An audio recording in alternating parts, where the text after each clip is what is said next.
Bonjour à tous et bienvenue sur cette première deck tech de la chaîne MTG Anjou. Ça me tenait à cœur de faire des deck tech, donc on va essayer d'en faire plusieurs. Je vais essayer d'être avec certains invités, avec des gens de l'association, principalement pour le moment en duel commander. Voilà, pour vous présenter différents decks, on va essayer un peu dans l'originalité, principalement parce que les autres decklists, vous pourrez les retrouver sur d'autres chaînes ou éventuellement facilement sur MTG Top 8. Bien sûr, plutôt des decklists quand même qui se veulent assez compétitifs et qui marchent, qui ont déjà fait un peu de résultats, on va dire, sur des gros tournois, sur des assez gros tournois et sur des tournois assez importants. Donc aujourd'hui, on va principalement parler de mon deck Kemba mono blanc. Donc je vous présente mon deck aujourd'hui parce que de base je suis seul et parce que pour ceux qui me connaissent pas, je suis plutôt un deck builder. J'ai notamment été un des pionniers sur Grisfang, Okiba-Boss, qui est un réanimateur de véhicules que j'ai beaucoup joué déjà il y a 1 an et demi de cela, que j'avais joué à la CDF l'année dernière.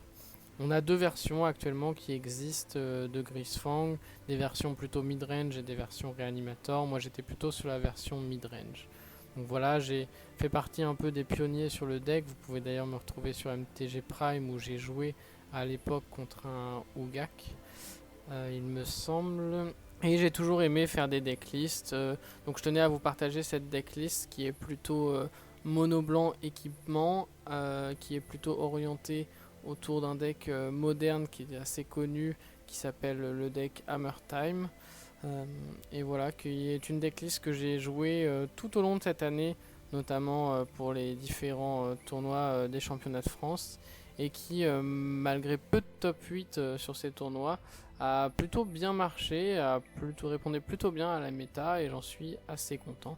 Donc je tenais à vous partager cette decklist. Avant de commencer sur cette decklist, je voulais vous donner quelques infos sur du coup l'avenir de la chaîne et sur la raison de mon absence pour ces différents mois. Donc déjà pas mal pris par les tournois pour me qualifier au championnat de France, notamment les différents Open. Donc j'ai eu moins de temps pour les vidéos et j'ai eu quelques soucis de PC qui m'empêchaient un peu de vraiment faire du montage comme je le voulais. Et au-delà de ça, il me restait quelques vidéos, notamment sur le tournoi qu'on a fait d'MTG Anjou.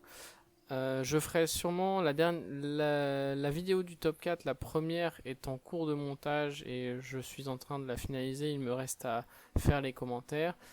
Et pour ce qui est de la finale, j'ai décidé finalement de ne pas la faire, tout simplement parce que le deck qui a gagné, donc qui était Will Eleven, a subi plusieurs nerfs depuis et la decklist n'est pas du tout à jour avec le metagame actuel du duel commander. Donc je ne ferai pas le montage de cette vidéo et je vais me concentrer plutôt sur le CR MTG Anjou qui arrive bientôt et sur lequel on va faire en sorte de filmer les tables pour vous donner du contenu de qualité, on l'espère, sur ce gros tournoi, sur ce gros championnat régional qui arrive chez nous à l'association MTG Anjou.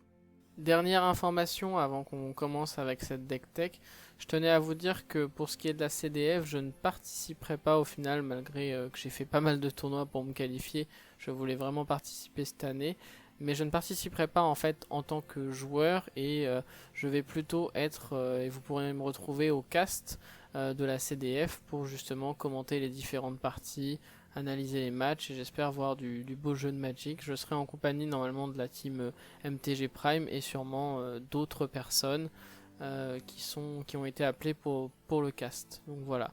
Donc je vous retrouve là-bas en tant que caster, en tout cas pour la journée principale et j'espère voir de très beaux decks. C'est parti du coup pour la decklist de Kemba, donc Catenas, K-Enduring en anglais. Donc qui est un commandant mono blanc qui va principalement jouer avec des artefacts, qui est plutôt une decklist qui va se situer sur un mix un peu aggro mid-range, voilà, et qui est très inspiré d'une decklist de Modern assez connue qui est Hammer Time. Pour ceux qui connaissent pas, en Modern, Hammer Time c'est un deck qui cherche en fait à jouer avec un équipement assez connu qui est le marteau colossal, qu'on voit ici à la caméra, et qui va permettre à nos créatures d'avoir +10/+10 et de perdre le vol. Donc le marteau colossal ne coûte que 1, mais il coûte 8 à équiper, ce qui en fait une carte assez late game de base, mais avec des effets comme Kemba, eh bien on va pouvoir l'équiper beaucoup plus facilement, et du coup ainsi être agressif très très tôt dans la partie. Voilà. Donc ça c'est l'idée un peu, on va dire, la combo du deck, l'idée de base du deck. Bien sûr ça reste du DC, donc il va falloir trouver d'autres alternatives. Pour donner un peu, parce que les capacités du coup de la command zone, donc la command zone elle a plusieurs lignes de texte. La première, à chaque fois que lui ou un chat entre sur le champ de bataille, on va pouvoir cibler un équipement et lui attacher cet équipement. Donc d'où la synergie évidente avec le marteau, puisqu'on peut faire du coup un marteau T1 et T2 notre commandant pour avoir directement une 13-13. La seconde capacité de Kemba, ça va être de buffer l'ensemble de nos créatures qui sont équipées. Donc en fait, toutes les créatures qui vont être équipées, et là peu importe que ce soit des chats ou non, vont avoir un marqueur +1/+1.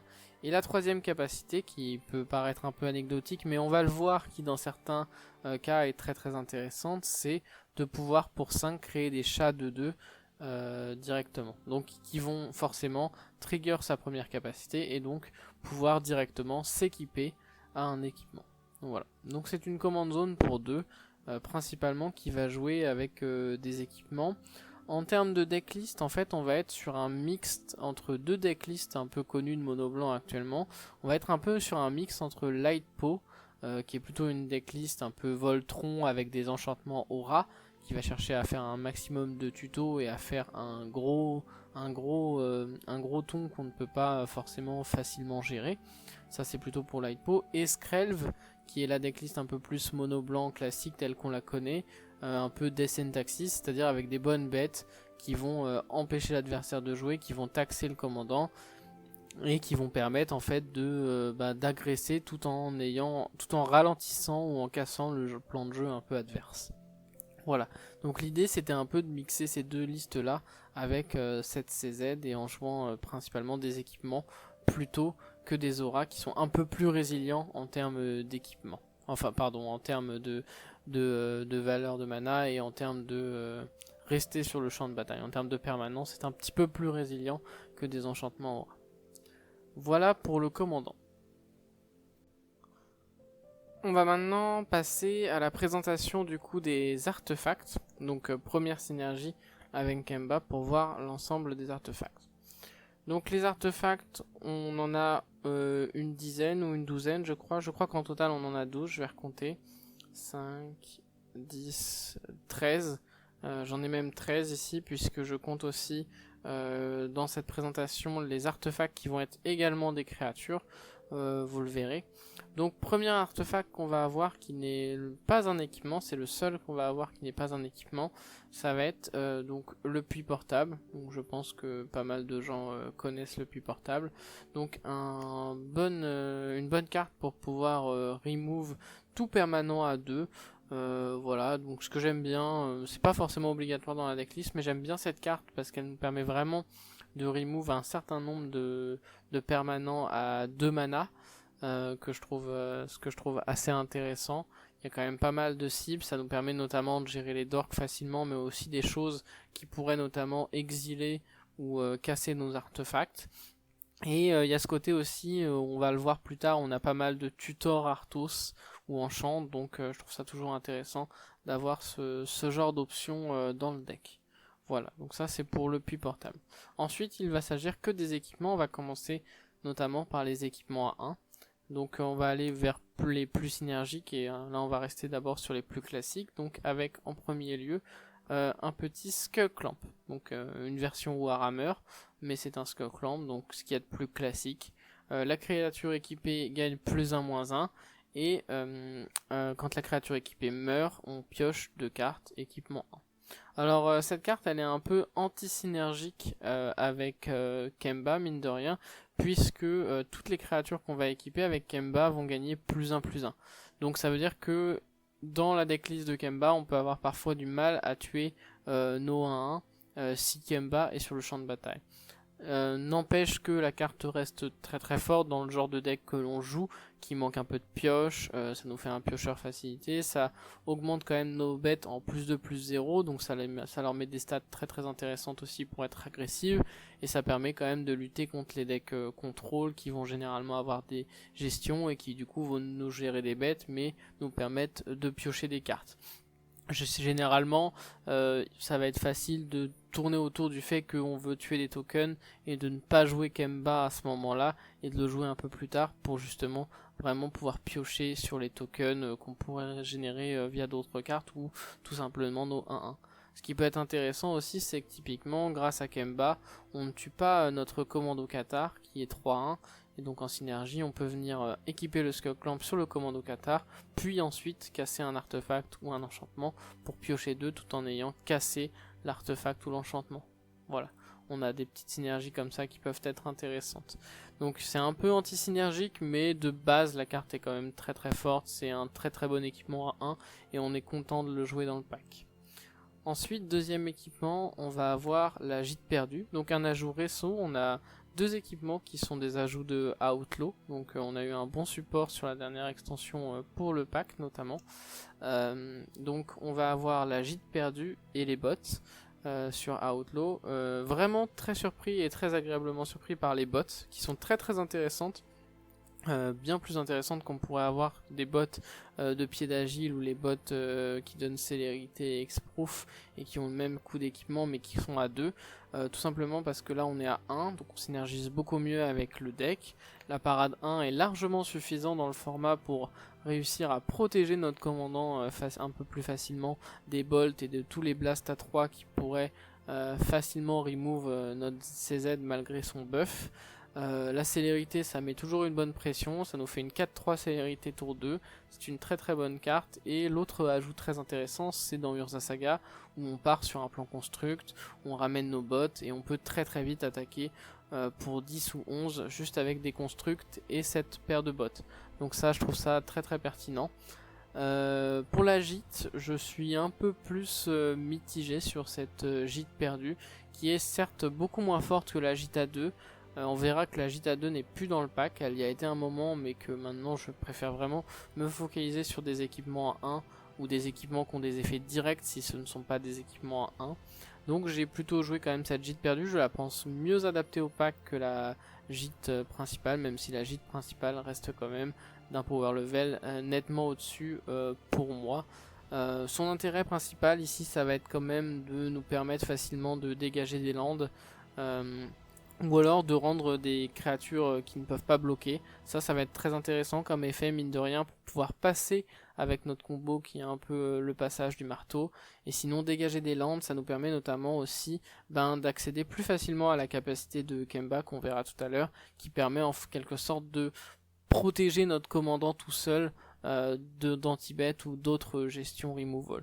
Donc ça va être les deux effets. L'effet de marqueur +1/+1 est souvent un peu plus anecdotique, mais de temps en temps, pour pouvoir passer les derniers points, ça peut être intéressant. C'est souvent le fait qu'une créature ne peut pas bloquer ou le dégagement de terrain qui va quand même nous intéresser le plus sur cette Lost Gîte. Elle reste très adaptée au pack, mais globalement assez moyennement satisfait de cette Lost Gîte. Ensuite, on va avoir en autre filler équipement les bottes du Zéphyr. Donc les bottes du Zéphyr qui sont un peu notre dernier petit équipement. Donc pour 1, ça joue pour 1, la créature équipée a le vol. Et à chaque fois que la créature équipée inflige des blessures de combat à un joueur, on pioche une carte, puis on défausse une carte. Et l'équipement est de 2. Donc en gros c'est un peu un effet Smuggler Copter, encore qu'en plus il faut toucher. Donc c'est un effet moins bien que Smuggler Copter en équipement, mais ça va nous donner accès avec notre CZ à Smuggler Copter en quelque sorte en CZ. Et ça c'est quand même très intéressant. On pourrait se dire est-ce que Smuggler Copter serait pas une meilleure carte? C'est tout à fait possible, c'est tout à fait vrai en soi. L'argument se tient. L'idée c'est que ces bottes là, elles vont avoir un autre rôle, c'est de nous permettre notamment de redonner le vol à Kemba une fois le marteau équipé, et de permettre de cumuler les équipements pour pouvoir passer au-dessus de notre adversaire, et surtout pour pouvoir repasser le marteau. Donc ça c'est très intéressant, et en plus on peut facilement les trouver sur Urza Saga, puisque notre combo c'est souvent d'essayer de trouver le marteau, éventuellement rejouer cette Urza Saga, et trouver un deuxième équipement pour pouvoir passer plus facilement avec le marteau quand on est un peu embêté par le board adverse. Voilà, donc ça en fait un argument supplémentaire. On arrive à curver Kemba T2 avec les bots pour avoir justement un Smurgler-Copter-like qui n'a même pas besoin de s'équiper. Et le côté draw discard reste toujours intéressant dans la decklist. Le côté vol permet aussi facilement d'aller chercher des points avec telle ou telle carte. On est assez content de ces bots, franchement j'en ai jamais été déçu, ça reste un équipement assez filler, mais où je suis pas forcément déçu de la carte. On continue avec du coup le marteau, le Strange Testing Hammer, carte très très liée au deck aussi, donc on ne verra pas ailleurs, qui a quand même un T1 et un équipement très particulier parce qu'il vient de Infinity. Donc celui-là j'ai dû aller le chercher loin pour le trouver, j'ai mis du temps à le trouver parce que ça fait un certain temps qu'il existait. Quand j'ai monté la liste au début je ne le jouais pas du tout. Et en fait c'est pour moi il fait partie des meilleurs équipements. On va voir, j'ai gardé les trois équipements à 1 pour la fin qui sont parmi les meilleurs. Mais celui-là en fait partie aussi dans les meilleurs puisque son effet est vraiment très fort si Kemba n'est pas géré tôt.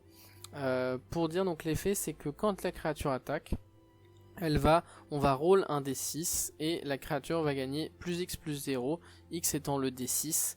Et si c'est la créature la plus forte parmi les créatures sur le champ de bataille ou avec une force égale à une autre créature, eh bien on pioche une carte. Ça veut dire que si c'est la plus forte ou égale en termes de force sur toutes les créatures du champ de bataille, on va piocher une carte. Et ça c'est vraiment très costaud parce que ça nous permet en fait contre des decks contrôle notamment ou des decks un peu plus mid-range, on a quasiment sûr d'avoir tout le temps la plus grosse, vu que Kemba va déjà arriver équipé et 3-3 dès le T2, donc si on fait ça T1 c'est très très intéressant, et après ce sont des phases de sauce qui font ça facilement 6 ou 7 dégâts tout en nous faisant piochant des cartes, c'est monumental en termes de pression qu'on peut mettre à un adversaire juste avec cet équipement et Kemba sur le champ de bataille.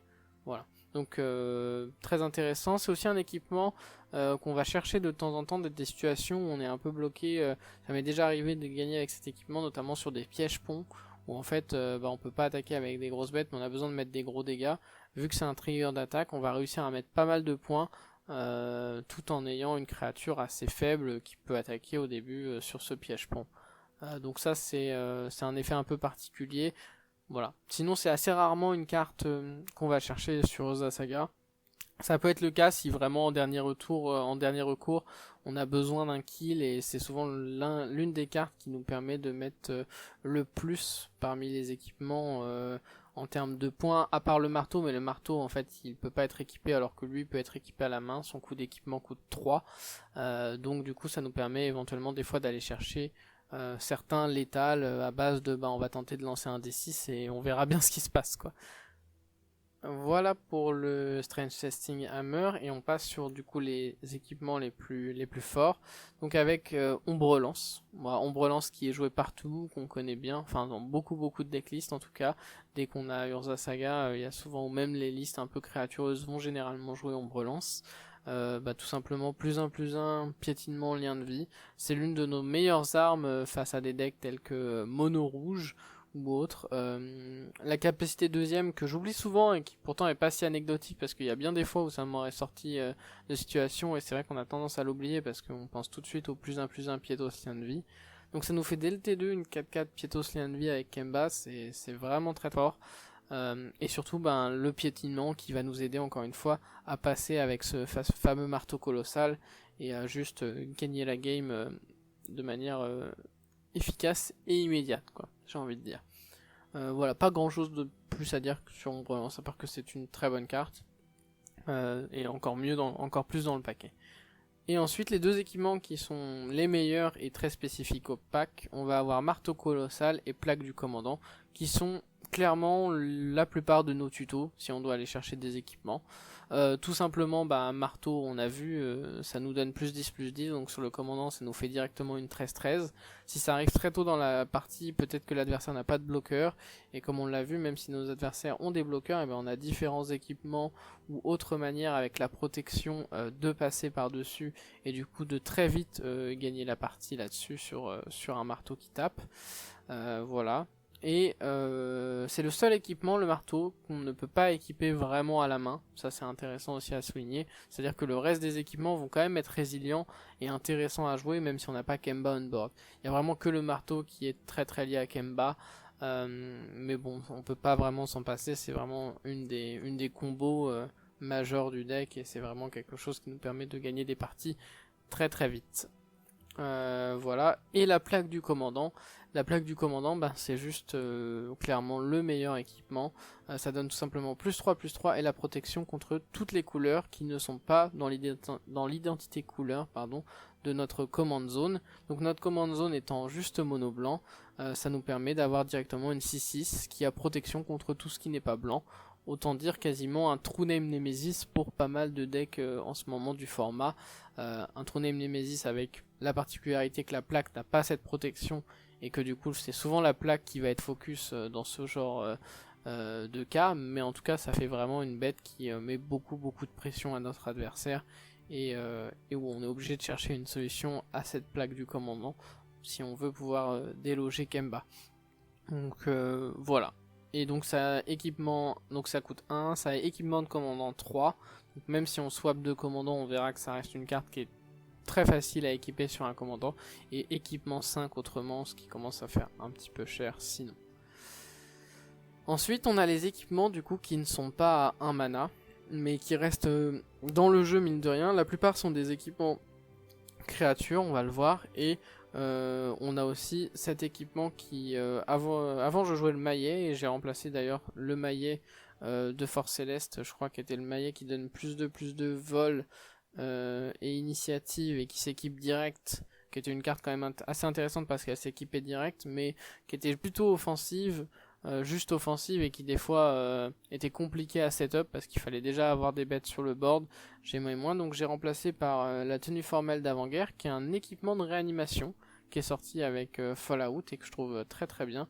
Donc on réanime n'importe quelle bête à 3, ça nous permet notamment si on s'est pris Kemba, qu'on a essayé de faire T1 équipement T2 Kemba sur un équipement qu'on s'est pris l'anti-bête, de juste derrière le réanimer et de rééquiper et de nous faire vraiment une carte très très forte, généralement avec 2 équipements sur elle, qui peut être en plus compliqué à gérer.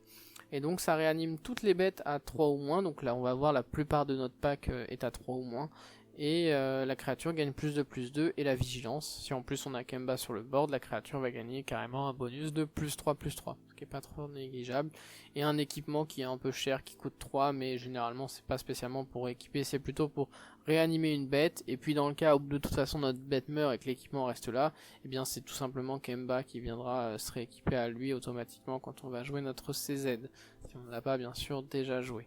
Voilà, mais pas déçu de cet équipement pour le moment, très très bon équipement, même très intéressant à aller chercher aussi avec Stoneforge Mystique pour la protéger elle-même. Voilà pour ça.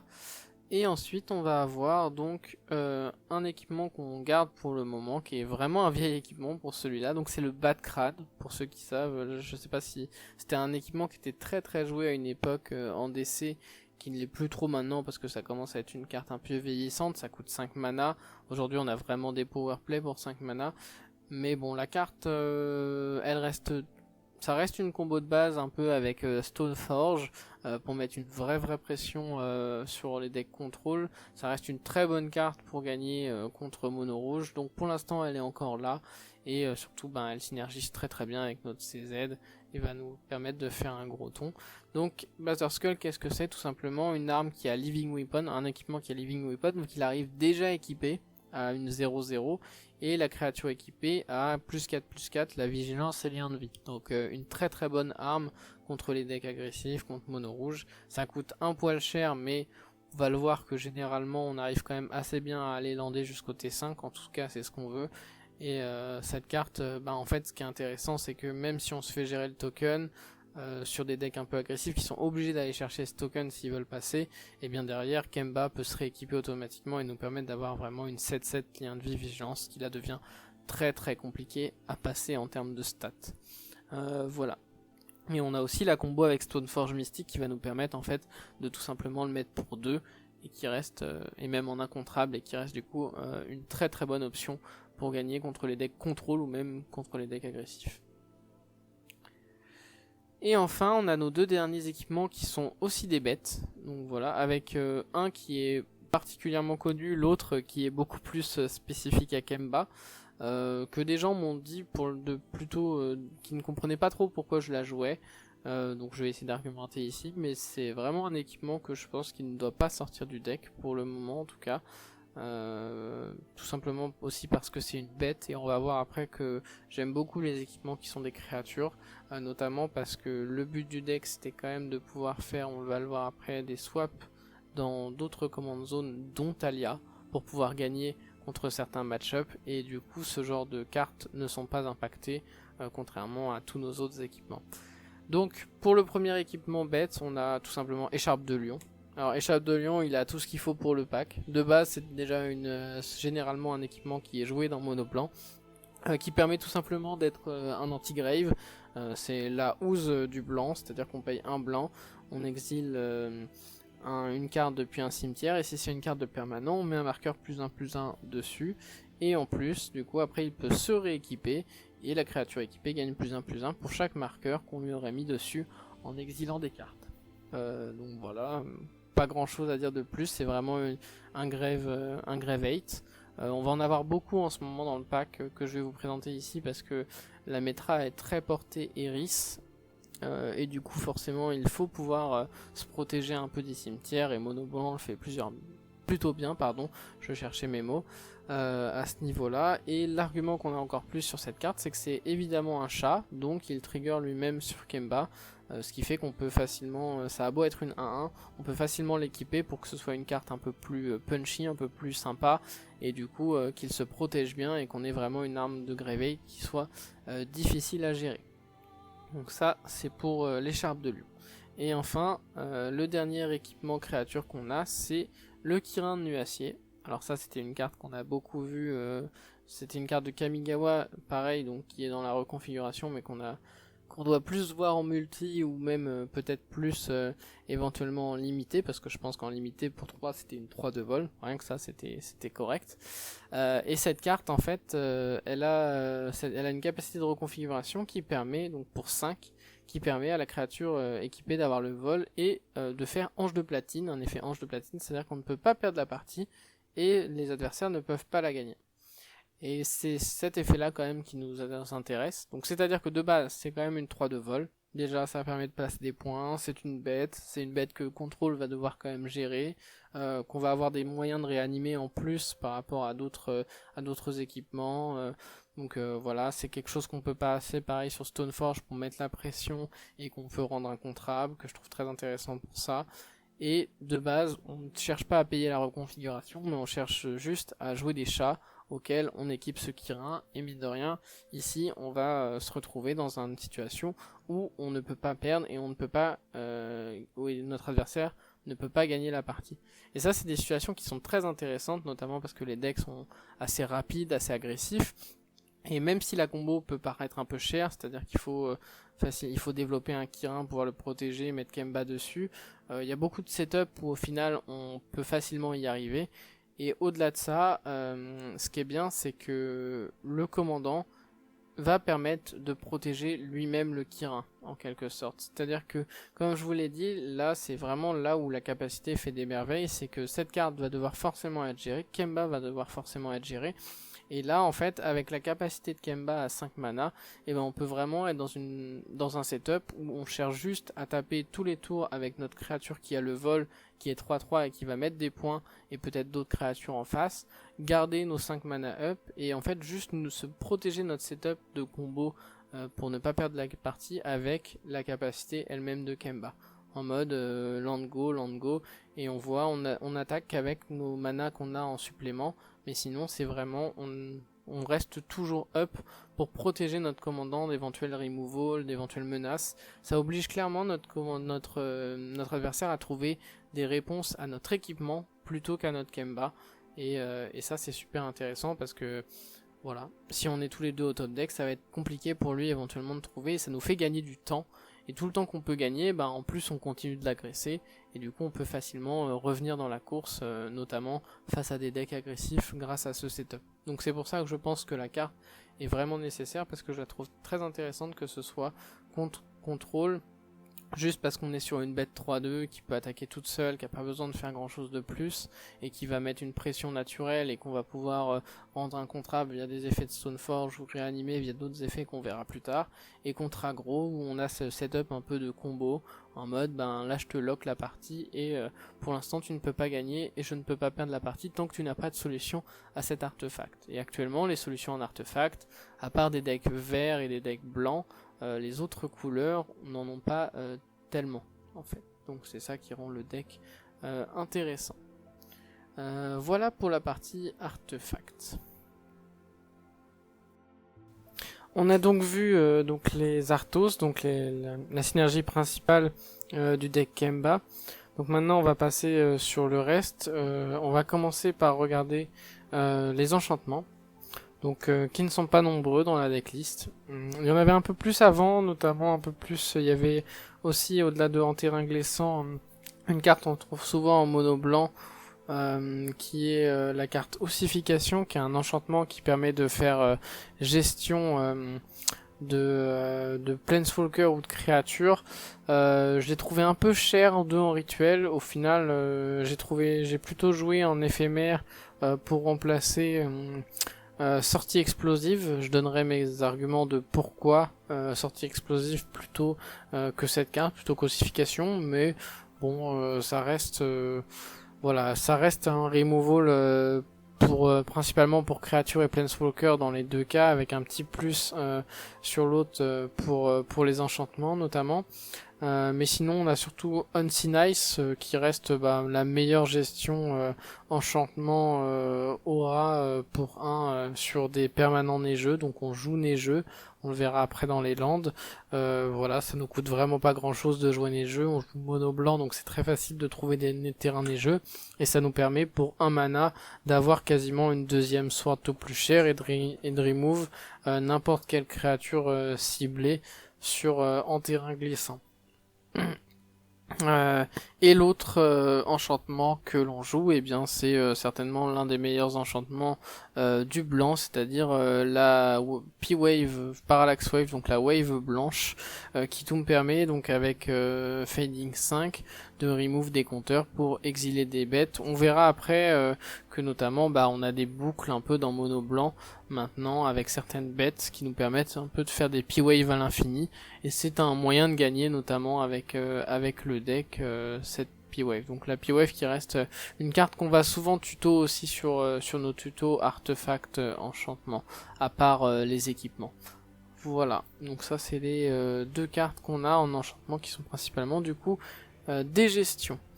Ensuite, on va avoir du coup les éphémères rituels. Donc je vais commencer par les rituels.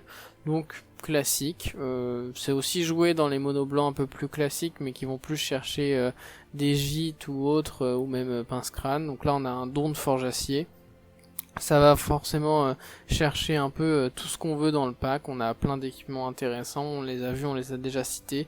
Donc voilà, pour 1 blanc, on va chercher dans notre bibliothèque une carte d'équipement, on la met dans la main. Ça fait ce qu'on veut faire avec le pack. Ça nous permet d'éviter d'avoir trop d'équipements à un qui serait moins impactant, qui serait moins fort, et plutôt d'aller chercher ce qu'on veut, typiquement le marteau ou la plaque du commandant, par exemple.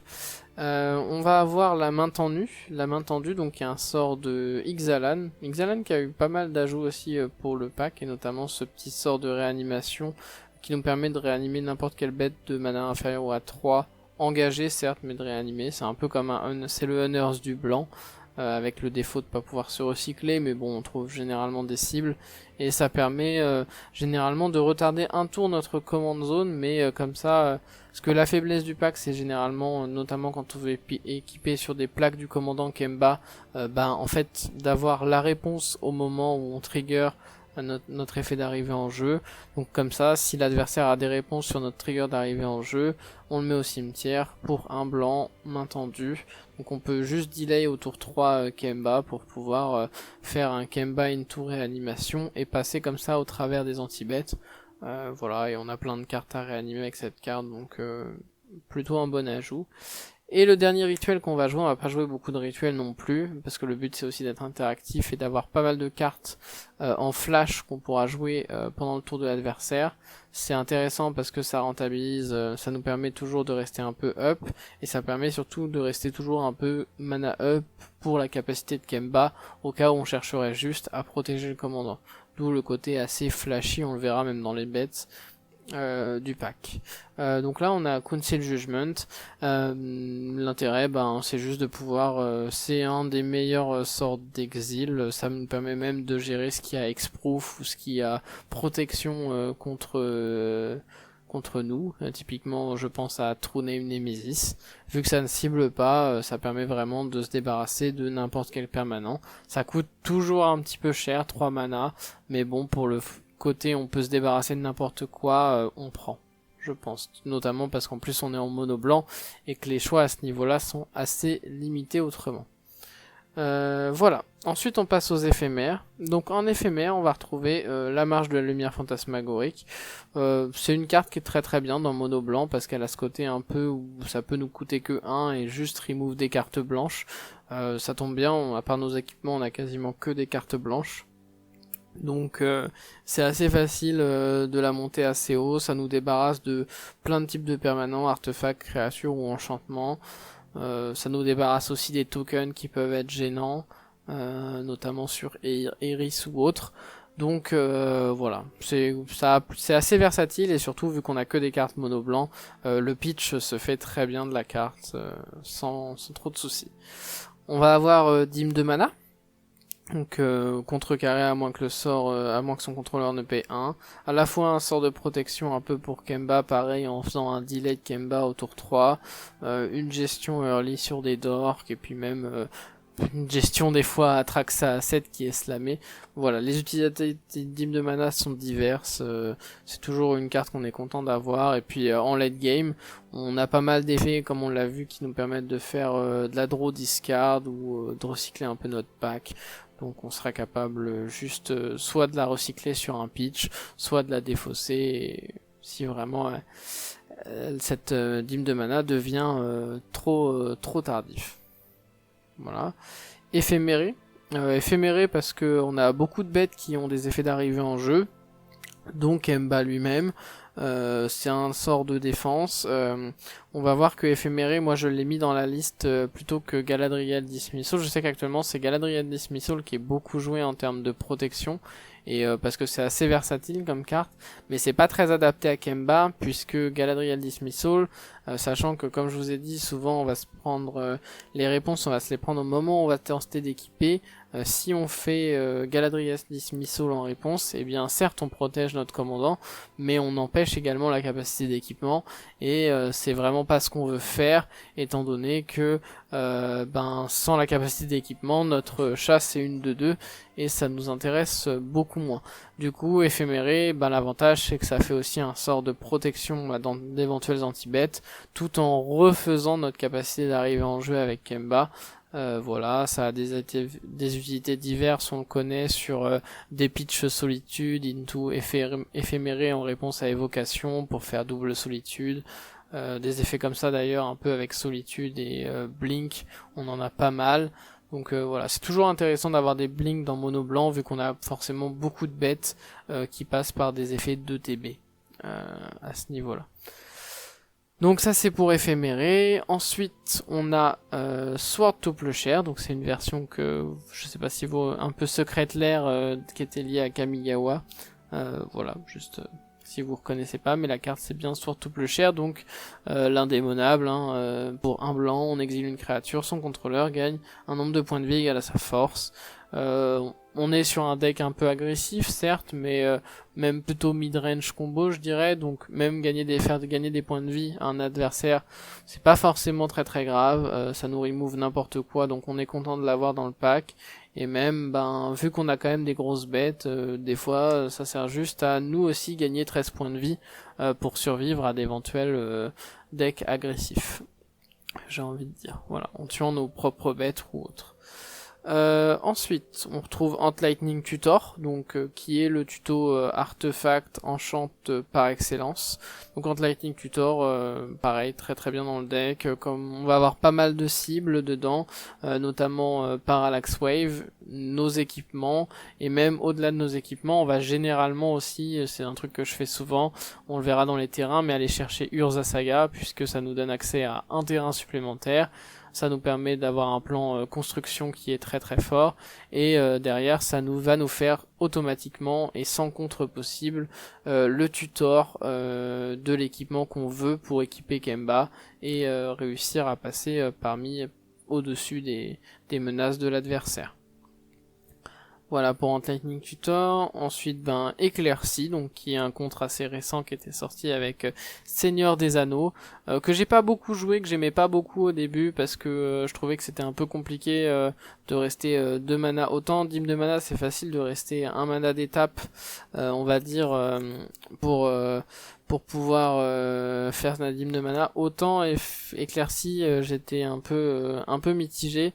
Mais étant donné que j'ai rendu la liste de plus en plus flashy, je trouvais que la carte devenait intéressante et que c'est vrai que elle nous permet vraiment des fois d'éviter des situations qui sont très embêtantes. C'est toujours bien d'avoir quelques contres dans cette liste mono blanc pour éviter les choses qui sont très désagréables, typiquement les gestions de permanents, les gestions d'artefacts et autres. Parce qu'on n'a pas beaucoup, autant on est capable de protéger nos bêtes, autant c'est compliqué forcément plus dans la liste de protéger nos équipements. Voilà.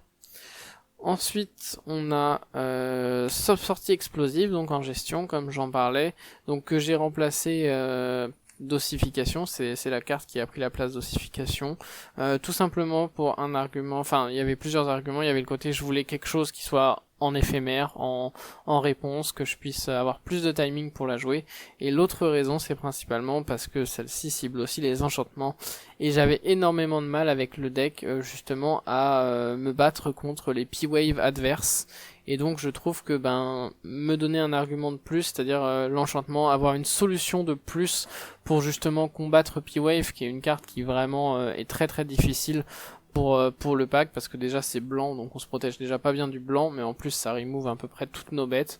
Voilà, je trouvais assez intéressant d'avoir cette carte en plus, et après elle faisait à peu près la même chose que ossification, c'est-à-dire gestion de créatures ou de planeswalker également. Le côté créer jeton map, c'est contraignant forcément, mais ce qui est intéressant c'est que ça m'est arrivé de plus en plus de le faire aussi sur des petites bêtes à moi, tout simplement pour pouvoir booster Kemba qui lui peut passer avec une protection ou autre, essayer de lui mettre des marqueurs +1/+1 sur le côté map token et proposer un létal un peu surprenant comme ça sur un board qui pourrait être un peu bloqué.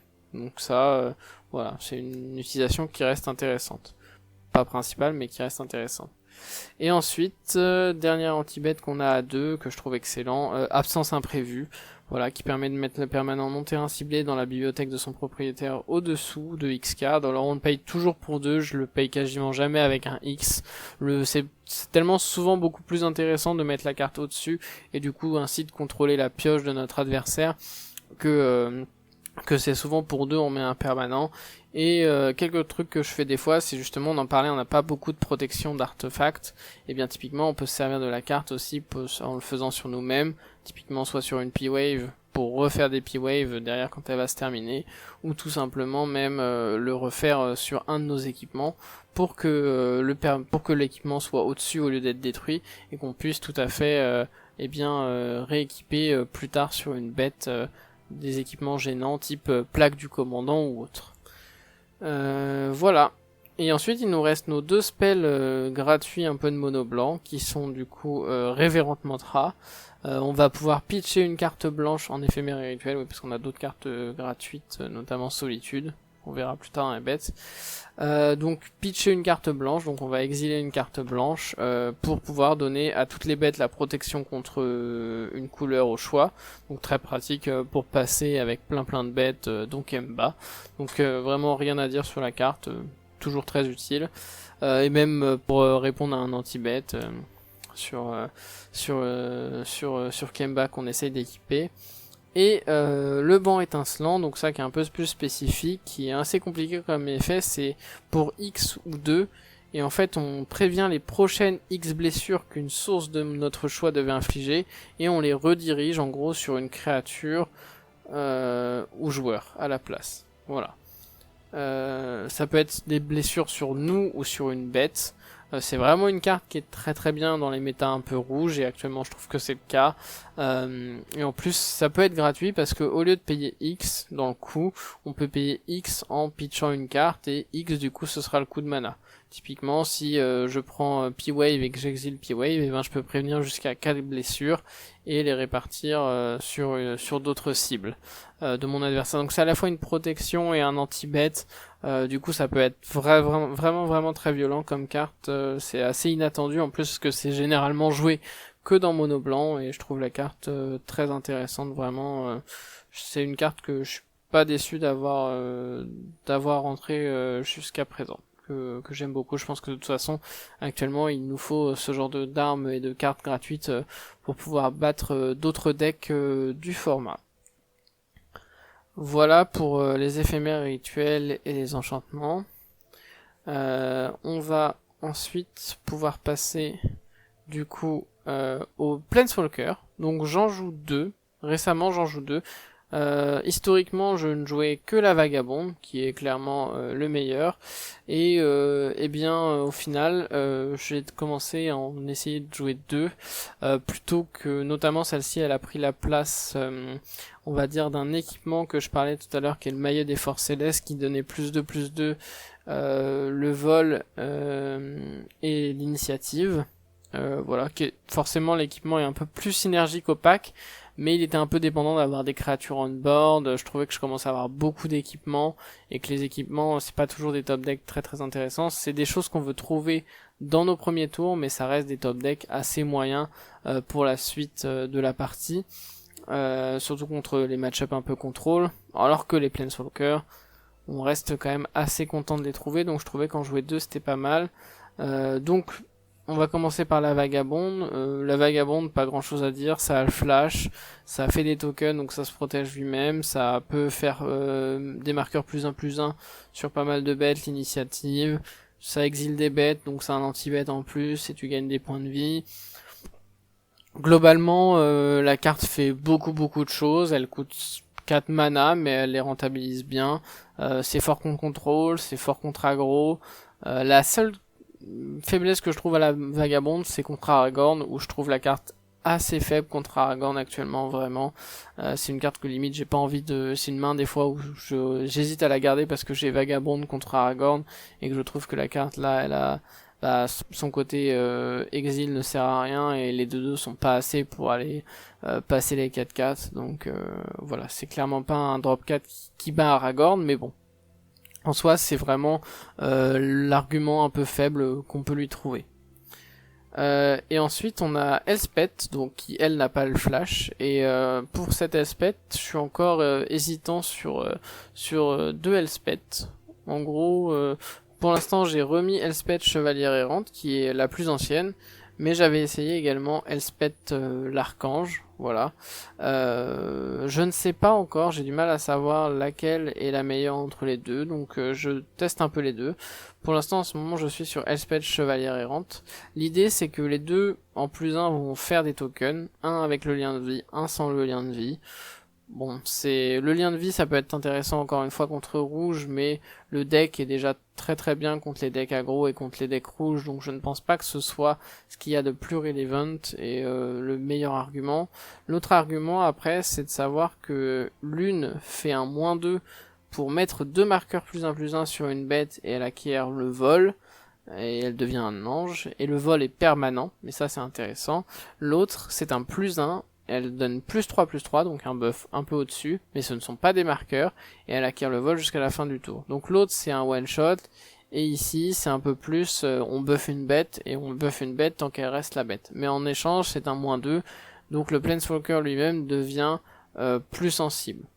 L'autre intérêt, c'est qu'Elspeth l'Archange a un meilleur ulti. Le -6 permet vraiment de renvoyer des cartes de permanent non terrain avec un CCM de trop ou moins depuis le cimetière sur le champ de bataille. Très intéressant dans le deck.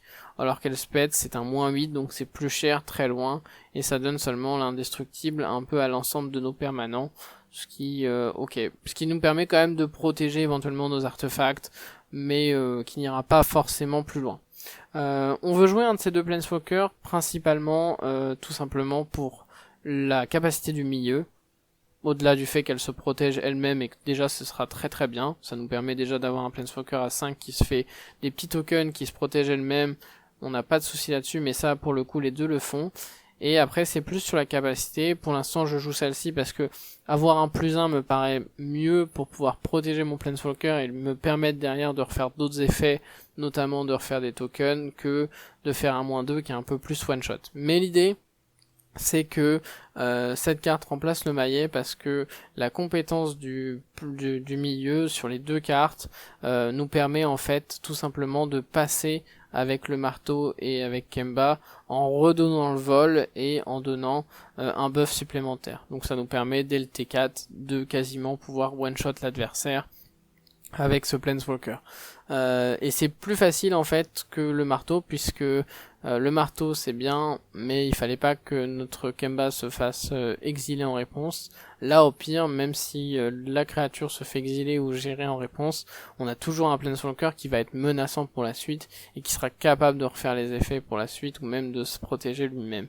Et je pense que du coup le Planeswalker a plus d'intérêt que le marteau actuellement dans la liste. Donc voilà pourquoi le choix de Elspeth pour notamment sa capacité du milieu et permettre à Kemba de continuer à passer sur le marteau. C'est un truc qu'on a toujours cherché à faire, c'est trouver des capacités d'évasion pour Kemba et pour le marteau, comme pourrait le faire un peu le deck Hammer Time avec des landes volants. Voilà pour les Planeswalkers. Donc pour l'instant je suis plus sur Elspeth Chevalière Errante, celle qui fait un +1 mais qui est un peu plus en one shot.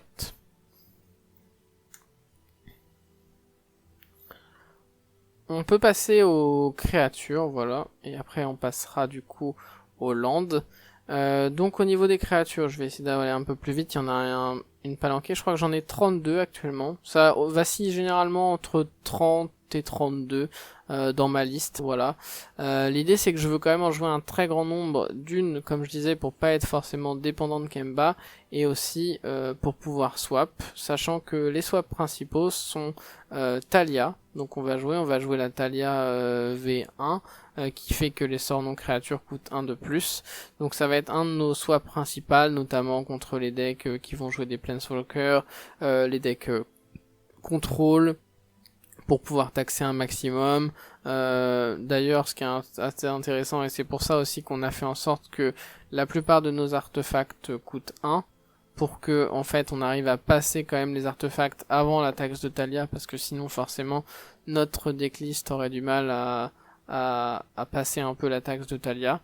Là on a quand même beaucoup de créatures, donc on arrive normalement assez bien à passer la taxe de Thalia, et même si forcément on le fait moins bien qu'un mono blanc classique type Skrelv ou quoi, qui lui a encore plus de créatures et beaucoup moins d'équipements, mais vu que nos équipements sont à 1, normalement on est en capacité de faire T1 équipement dans T2 Thalia et de pas trop souffrir. Faudra juste équiper à la main, mais ça nous permettra éventuellement de donner un peu plus de buff à Thalia.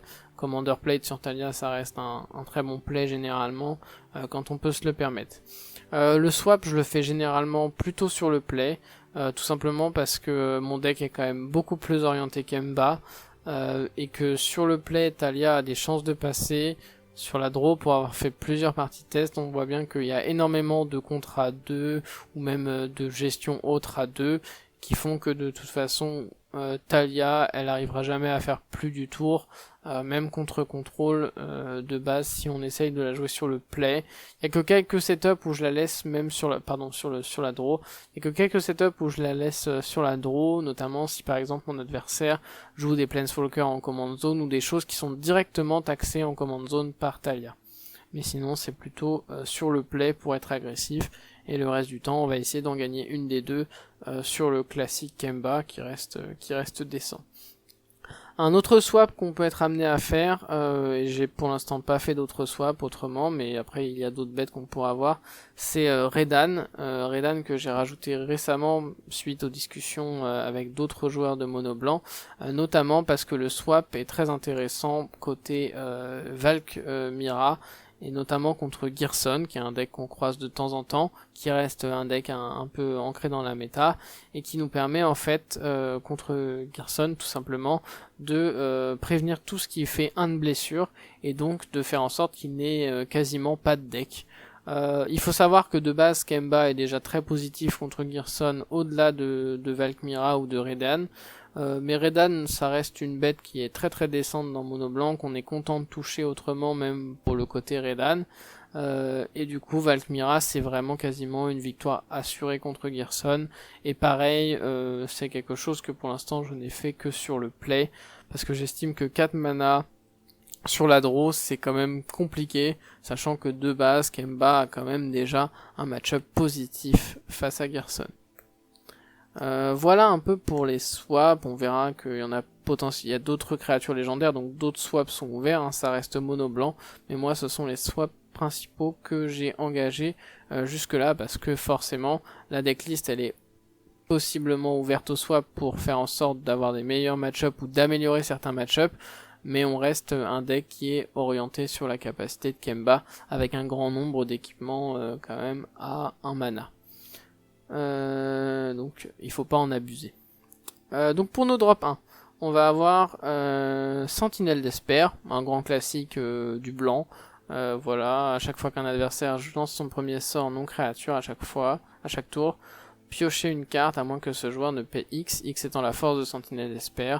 Sentinelle d'Esper qui est vraiment très très bien dans ce pack, parce qu'en plus on peut facilement l'équiper avec différents équipements à 1, ou même avec Skulk Lamp sans qu'il meure, on se rappelle, avec la capacité de Kemba, du coup ça devient une 3-1. C'est facile pour nous de le monter à 2 ou 3 d'attaque avec des équipements, et du coup de vraiment taxer notre adversaire et nos opposants. Donc là-dessus on va piocher les cartes gratuitement, c'est clairement un très très bon drop 1, aucun doute là-dessus. Voilà pour Sentinelle d'Esper. Bon, je vais le mettre là-bas. Voyageur allé. Voyageur allé, je sais pas si vous connaissez ce visuel, mais c'est sinon il y a une vache.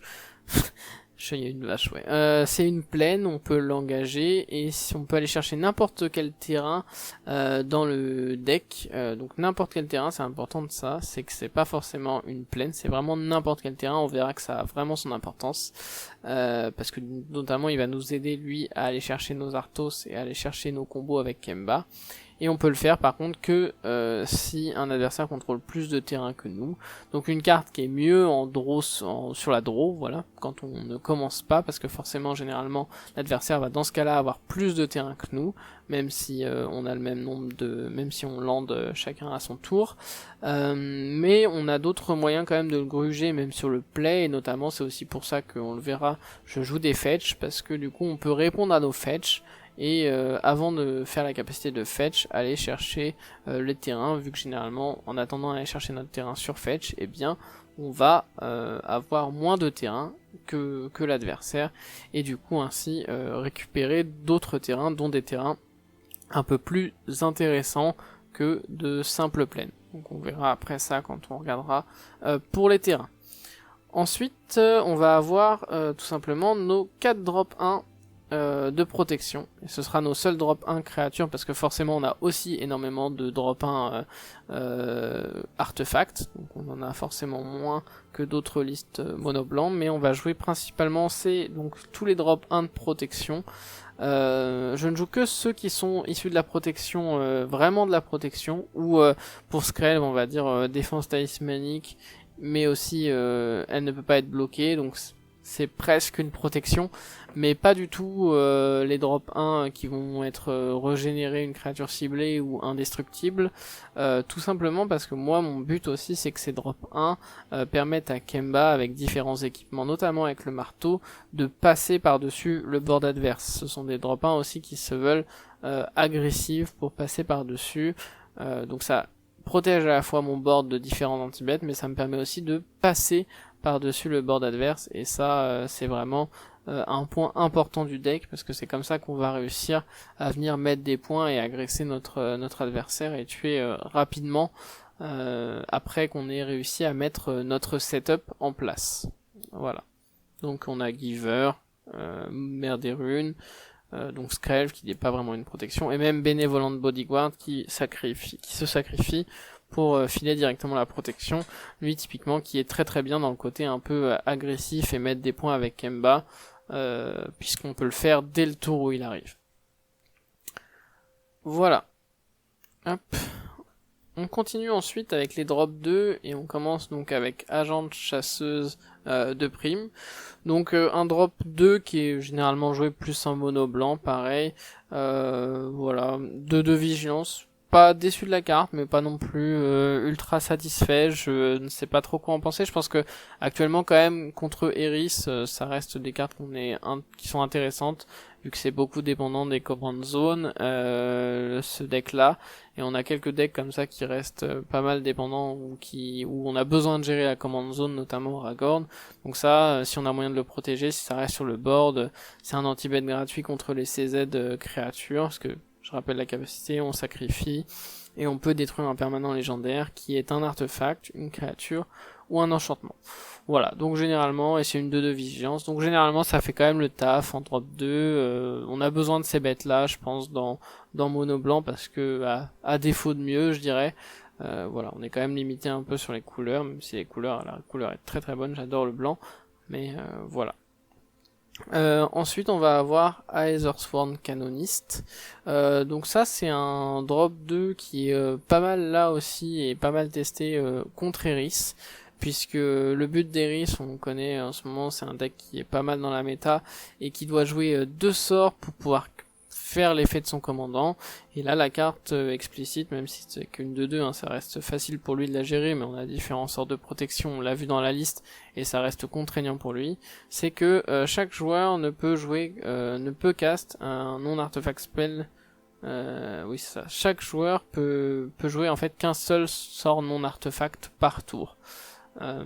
Voilà, donc on peut jouer un artefact et un autre spell, mais dès qu'on a joué un autre spell, on ne peut plus jouer autre chose que des artefacts. Donc ça va contraindre Eris, ça va aussi me contraindre moi.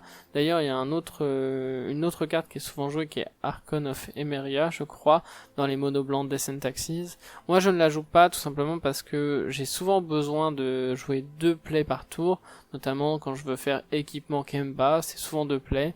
Et là, l'intérêt, c'est que l'Aethersworn Canonist ne m'empêche pas de faire ça, ne m'empêche pas de faire équipement into un play, parce que les équipements restent artefacts. Voilà, mais contraint quand même mon adversaire à devoir faire autre chose que des artefacts, donc notamment pour embêter les decks Eris en ce moment, ça reste une carte intéressante pour ça. Voilà, un tour 2 intéressant en Descent Taxis. Ensuite, un excellent drop 2, un drop 2 que j'adore, Commando Cathar, tout simplement 3-1 flash, donc déjà ça c'est très très bien parce que ça permet de faire des blocs assez incroyables, c'est assez agressif, et en plus on peut ensuite payer 1, sacrifier et détruire un artefact ciblé ou un enchantement ciblé. Donc on a une gestion en créature d'artefact ou d'enchantement, ça a le flash, vraiment c'est une carte qui est très très polyvalente, parce que ça fait aussi bien anti-bet que gestion artefact ou enchantement, ça a des stats très correctes même pour aller agresser, ça a le flash, donc ça se joue en fin de tour, ça évite un peu les contres, ou alors sinon après notre adversaire se laisse pas d'étape pour aller contrer nos commandes zone ou quoi, donc vraiment une carte que j'apprécie beaucoup, ce petit Commando Cathar, une très très bonne commune pour le coup. Talia, donc qu'on a déjà parlé, donc je la joue principalement pour le swap et parce que j'ai quand même pas mal de créatures, que ça embête pas mal de jeux, notamment encore une fois Eris. Donc que je swap aussi sur le play contre Iris, parce que ça taxe quand même la plupart de ses spells, donc ça reste intéressant. Contre tous les jeux un peu contrôle, c'est une bête qui va embêter beaucoup plus notre adversaire que nous, même si on joue quand même pas mal, on l'a vu, de sorts non créatures. Ça reste généralement à notre avantage lorsque on cherche à faire le swap. Ensuite, on a la sentinelle d'or solaire. Donc la sentinelle d'or solaire, très simple, eh bien une carte assez bien statée qui fait un peu de Gravate. Donc ça pareil, la Gravate actuellement contre Eris, c'est intéressant. C'est intéressant aussi contre d'autres packs. Et l'autre intérêt de la carte, c'est que elle peut se donner un peu la même capacité que Skrelv elle-même. Et du coup, ça va être une carte qui va être très très intéressante pour porter les équipements. D'où le côté qu'elle est dans la decklist, c'est que c'est un peu une carte qui est capable de porter les équipements aussi bien ou autrement que Kemba et de passer, alors je dis pas que ça porte le marteau, hein, ça reste compliqué, ce n'est malheureusement pas un chat, mais d'autres équipements comme on l'a vu, genre Strange Chasing Hammer qu'on est capable d'équiper à la main, et bien on est capable de l'équiper et en plus si on a le Coven, on est capable de lui donner la protection et du coup c'est une carte qui passe facilement au travers du board adverse. Voilà pour la sentinelle. Sam Sagas, c'est l'autre raison aussi. Alors c'est intéressant dans la decklist parce que, comme je disais, de toute façon, on n'a pas de protection trop à nos artefacts et nos artefacts sont sensibles. Donc Sam Sagas, c'est une manière de protéger aussi nos artefacts en les renvoyant en main, vu qu'on peut renvoyer n'importe quel permanent. C'est aussi une raison pour jouer les fetch, puisque du coup ça nous permet au pire d'avoir un Sam Sagas qui nous renvoie des fetch et d'assurer nos land drops. Et sinon la carte est généralement là aussi, tout simplement, on la voit là encore, pour la combo avec P-Wave, et tout simplement parce qu'une fois exilé sur P-Wave, Sam Sagas, quand P-Wave s'en va, on peut trigger de Sam Sagas, récupérer P-Wave et enchaîner les P-Wave comme ça sur notre adversaire, toujours en exilant dessous notre Sam Sagas pour que la P-Wave nous revienne en main. Donc ça reste une combo qui est très très intéressante pour ça, en plus des autres utilités de Sam Sagas pour récupérer un peu n'importe quel permanent. Voilà, et c'est en plus en 2 en flash. On ne s'en prive pas. Remorseful Cleric, donc ça pareil, ça fait partie des slots un peu spéiris actuellement, qui peuvent sauter de main, mais actuellement on respecte beaucoup le cimetière. Ensuite, on a du coup Stoneforge Mystique, donc la carte de tuto artefact par excellence en mono blanc. Donc on va pouvoir chercher artefact équipement. On va pouvoir aller chercher n'importe quel équipement dans notre deck. Donc on a vu qu'on en avait beaucoup. On parlait tout à l'heure de la combo avec Batterskull pour mettre la pression pour gagner contre des decks mono rouge assez rapidement, pardon, je confonds. Il commence à être un peu tard là pour cette deck tech, désolé. Mais donc voilà, elle va nous chercher un peu toutes les options. Elle peut aussi aller nous chercher Kirin pour essayer de faire une boucle, comme on disait, ange de platine avec notre commandant. Des fois qu'on serait vraiment en mauvaise posture au niveau du board. Donc pas mal d'options sur cette Stoneforge Mystique. Voilà, et ça va nous chercher sinon les équipements plus classiques, type marteau plaque. En fonction de comment on situe un peu dans la game ces différentes options. Même récemment l'ajout du sort de réanimation pour pouvoir la protéger elle-même en quelque sorte d'éventuels removal. Ensuite on a un classique des jeux blancs, hein, le Magistrat de Dranith, une carte qui est capable de tout simplement bloquer la command zone. Encore une fois, actuellement c'est très très fort contre Eris, donc on a pas mal de cartes qui sont assez fortes contre Eris, mais c'est pas spécifique à Eris pour le coup. Magistrat de Dranith, il y a pas mal de command zone en ce moment qui coûtent pas trop cher, où il y a du vert, et du coup Dranith a tendance à arriver un peu tardivement, mais bon, ça reste une carte qui quand même est capable de bloquer des command zones, bloquer certains jeux. Donc on s'en prive pas, ça reste une carte qui est assez forte en mono blanc globalement et en DC. Voilà. Ensuite, donc petite carte à 2 un peu tech, donc on a le White Man Lion. Le White Man Lion, c'est souvent une carte de combo. Ici on la joue pas du tout dans un plan combo, mais beaucoup plus dans un plan blink. Ça a un intérêt avec solitude ou autre. En fait, la plupart des listes mono blanc jouent généralement Ange de réclamation, qui est vraiment un pur blink. Pour 4, on a une 3-4 vol qui nous permet de blinker n'importe quelle créature, enfin, et elle revient en gros sur le champ de bataille. Ici on a plutôt une carte qui nous permet de retourner une créature dans notre main. En plus ça ne cible pas, donc attention à ne pas annoncer la cible avant. Mais l'intérêt en fait il est surtout sur le fait que ce soit un chat et que du coup c'est un très bon swapper d'équipement quand on se retrouve un peu à devoir avoir un Kemba qui est vite géré sur un marteau ou des choses comme ça. Il est capable de prendre le marteau à la place et en même temps de nous rebounce des bêtes ou de nous rebounce des Stoneforge ou différentes bêtes qui vont avoir des ETB intéressants ou même des solitudes une fois qu'on a pitch en réponse à l'évocation. Mais voilà, l'intérêt il est sur le fait, je l'ai mis un peu comme ça au début en me disant tiens ça peut être un chat un peu intéressant qui est bien adapté à mono blanc. J'étais pas forcément convaincu et plus j'ai joué la carte, plus je l'ai souvent trouvée intéressante. La carte elle a souvent des situations où en fait elle fait le taf, on peut la rééquiper, ou même si on a fait un Kemba un peu tôt dans la partie pour pas se retrouver trop derrière au niveau du board, et ben on va avoir un chat pour porter les équipements à sa place, tout en nous permettant d'avoir un effet de protection ou un effet de bounce sur des bêtes. Non, souvent des choses intéressantes en tout cas à faire cette bête là, donc j'aime bien. Pour l'instant j'ai laissé, ça reste un slot qui reste bien sûr discutable. Voilà du coup pour les bêtes à 2. Tiens, on va refaire un tab parce que là je vois que ça commence à être un peu le flou sur les bêtes. On va passer du coup maintenant aux bêtes à 3.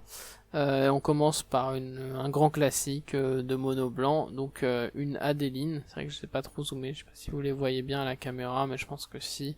Bon, ça reste des bêtes assez classiques. Donc Adeline, vigilance, quand elle attaque, elle fait un 1-1 white humain attaquant également. Quand elle attaque, je dis n'importe quoi. Quand on attaque, quand moi j'attaque, parce que et pour chaque adversaire, donc c'est ça qui est un peu fort avec Adeline, c'est que même si notre bête est déclarée attaquante, on fait quand même le 1-1 white humain attaquant, et Adeline a une endurance de 4 et une force égale au nombre de créatures qu'on contrôle, donc ça peut très très vite devenir une énorme bête Adeline.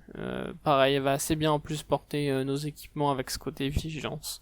Donc voilà, ça reste une carte qui met énormément de pression au tour 3 quand elle est là, comme d'autres bêtes type White Plume ou autre, qui peut gagner vraiment une game toute seule. Voilà. Redan, on en a parlé un peu tout à l'heure pour le swap, notamment pour beaucoup jouer pour le côté Valkmira, même contre Mono Red où c'est vraiment un côté qui est très très fort en donnant ward 1 à tous nos permanents et en prévenant une blessure, encore plus contre Gerson.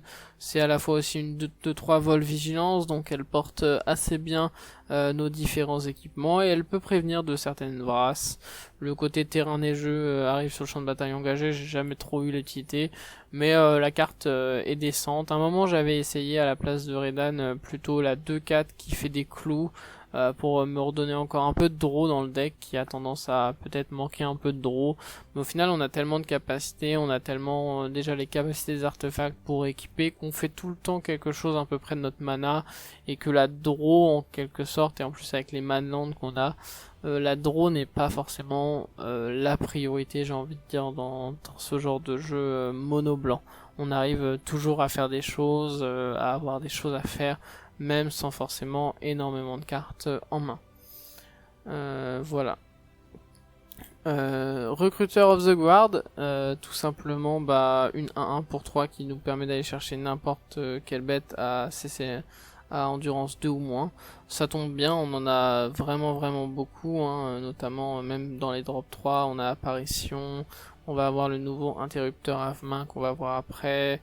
On va avoir une bête même qui nous permet de récupérer des équipements, on va avoir le classique Solitude qui est vraiment généralement la carte qu'on va tuto, et également Sam Sagas, puisqu'il faut savoir que Recruiter P-Wave eh bien on peut très facilement faire recruteur, on va chercher solitude, ensuite P-Wave, et là c'est très intéressant de pouvoir à la fois exiler solitude sur le pitch de solitude, à la fois exiler recruteur. On exile le tout sur P-Wave, le tour vient, recruteur va aller chercher Sam Sagas comme on l'a vu tout à l'heure dans les drops 2, et Sam Sagas va nous permettre de récupérer notre P-Wave, et là en fait on va vraiment avoir une boucle de 3 créatures avec des ETB très forts sur P-Wave, et c'est souvent une manière de gagner les parties contre des jeux plutôt créatureux, on va dire. Donc voilà, donc recruteur c'est principalement pour ça, et ça va aussi chercher Stoneforge, donc ça nous donne des options pour aller chercher nos équipements au besoin. Voilà pour recruteur. Ensuite on a les deux drops 2 qui permettent de regarder la main et de taxer des cartes, ou même pour celui-ci de taxer la command zone si on le souhaite. Voilà, donc une 3-1 vol pour l'un, donc les stats sont un petit peu faibles, mais je trouve la carte quand même très intéressante pour sa capacité d'évasion. Je suis toujours content d'avoir des créatures avec le vol, et une 3-3 vigilance avec des stats un peu mieux, et surtout l'intérêt de pouvoir nommer une carte autre que ça, là, ce soit dans la main, donc par exemple la CZ, ou même des Planeswalkers qui seraient sur le champ de bataille, pour taxer des cartes qui sont également en jeu. Surtout que celle-ci, l'adversaire ne peut pas répondre au moment où il arrive en jeu. Celle-là c'est un ETB, donc ça peut y avoir des réponses possibles, mais voilà, ça permet de prendre l'info sur les mains, c'est toujours assez pertinent, assez fort, donc on joue les deux et on se fait plaisir à ce niveau-là. Ensuite on a White Plume Adventurer, donc classique, hein, sûrement l'un des meilleurs drop 3 actuellement. Ça peut gagner tout seul, pareil avec l'initiative. Ce serait encore mieux si on jouait du vert et qu'on pouvait la jouer T2, mais on va pas se plaindre, déjà on y a accès dans les couleurs. Donc voilà, une 3-3, ça prend l'initiative, ça détape des choses au début de l'entretien, donc pour garder encore plus facilement l'initiative, notamment détaper des protections, et voilà. On connaît la force de l'initiative, ou je vous laisserai aller voir si vous connaissez pas le donjon sur internet, ce que fait l'initiative. Interrupteur à main, donc une carte de Outlaw qui est encore en test, mais qui fait partie un peu de ces options flash qu'on a dans le deck. Voilà, en termes de bêtes, on a vu quelques-unes, notamment le White Man, la 3, etc. Qui permet de plot des sorts, donc de comploter des sorts. Donc quand ils deviennent complotés, les sorts en fait, ils seront lancés en rituel au prochain tour. Ils peuvent être lancés en rituel à partir du prochain tour, et on peut les lancer sans payer leur coût de mana. Donc ça permet en tout cas de faire comme un espèce de contre-sort entre guillemets, je vais dire avec des grosses guillemets, sur un sort qui pourrait nous embêter, et en fait il sera delay au prochain tour de notre adversaire, qui pourra en plus ne le jouer qu'en rituel, mais qui pourra le jouer par contre gratuitement cependant, tant que l'interrupteur à main est là. Les cartes qui sont jouées depuis l'exil, donc notamment par exemple les cartes de complot, coûtent 2 de plus à lancer. Donc ça, voilà, c'est intéressant pour ça. En plus, ça marche quand même bien si on a le magistrat de Draenei en jeu, parce que là, la carte elle est plus jouable du tout. C'est sûrement moins bien que la carte en bleu qui exile des sorts jusqu'à ce que la carte disparaisse, et après on peut jouer le sort gratuitement, mais ça reste une carte que pour l'instant j'ai trouvé très utile dans diverses situations, en plus d'avoir ce côté 2 de vol, encore une fois évasion, et qui permet de mettre les derniers points avec des équipements, et que j'aime bien quoi. On joue également le garde du corps Renard-Garou, donc pareil, c'est une carte qui est assez discutée dans les joueurs de mono blanc, que les gens aiment plus ou moins bien. Moi je trouve que le côté flash, ça la rend quand même très intéressant.